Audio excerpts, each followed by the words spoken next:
My name is Foster Crowder, and I got to emergency management through EMS. So I've been a paramedic for approximately 14 years. They asked me whether or not I would be interested in a job. I've been doing the job now for about 2.5 years. So my jurisdiction's Edgefield County. We have about 26,000 people in the county. From my understanding, we were hit as one of the harder counties. Most of our roads were completely impassable throughout the first and second day. After we got the initial push, it took us about a week to clear all of the roads. It took us around 14 days to restore power to the whole entire county. We're still working on the internet currently. My jurisdiction responded very well to Hurricane Helene. Every single person worked together very well. We were complimented multiple times by senators and the governor and lieutenant governor about how well everyone was working together.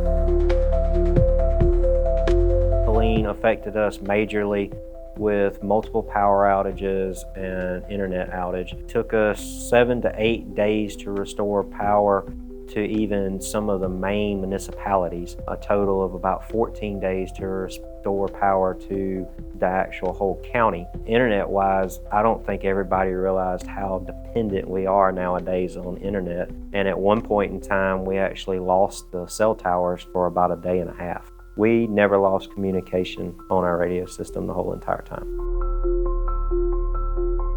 You could tell who the volunteers and the county employees were because their properties still had debris all around them, whereas most of the citizens had already been able to clean up. So we did have a lot of challenges. Without the power, people had a great issue of not having oxygen. So we had to overcome that by giving people oxygen tanks, feeding people. We went off of MREs and rations for the first day or two, and then we're able to start cooking for them. The county as a whole ended up getting a lot of the county employees to come in and start cooking for people and handing out food. We also had Red Cross come in, the Salvation Army came in, fed people as well.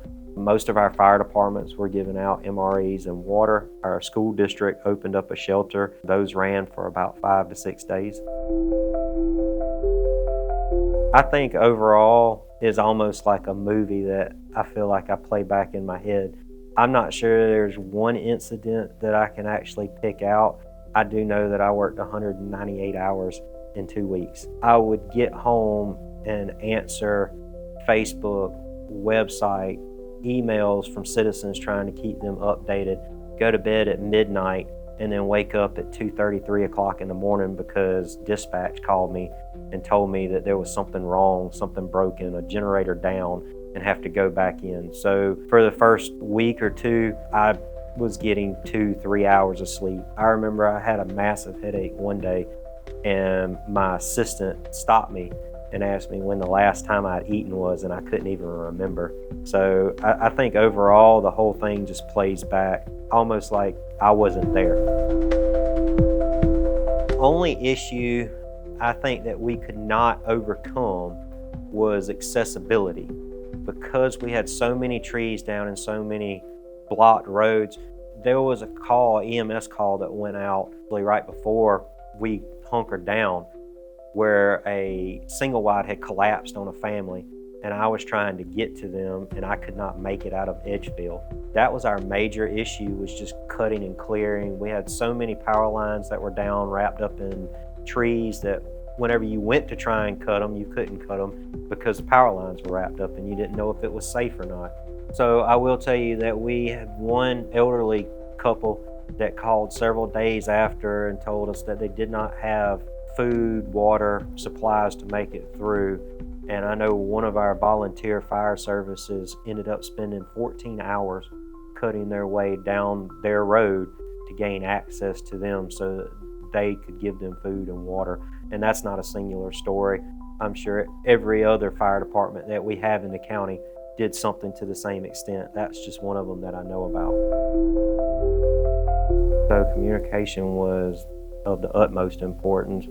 Most of us in fire and EMS and also law enforcement were out working throughout the majority of the storm. everybody was constantly on communications, trying to talk to each other, make sure everybody was safe, that way nobody got lost.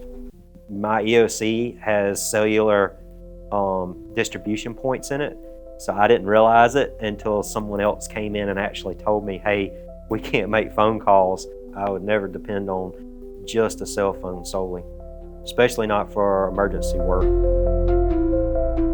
We've always had a great relationship with Rock Communication.